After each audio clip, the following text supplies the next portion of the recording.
29. detsember 2020 ja esimene advent Kuremaa Rossis. Siin esines teater Vanemuise solist Karmen Puis.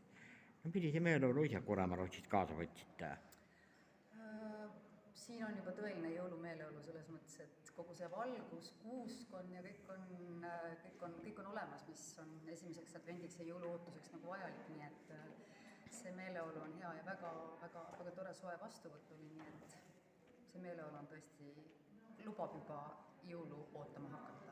Kahtlemata on teie repertuaaris palju jõululaule ja palju jõulule sobilikke laule, aga kui raske on neid välja valida ühe kontserti jaoks?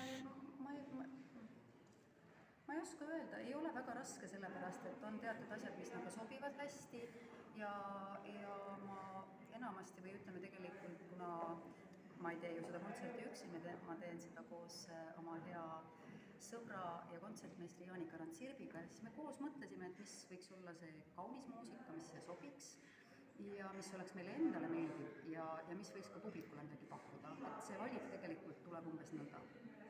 Kuidas üldse on muusikutel tänavused jõulud ja ka teil, teame, et on koroonaaeg, kas ikka esinemisi on?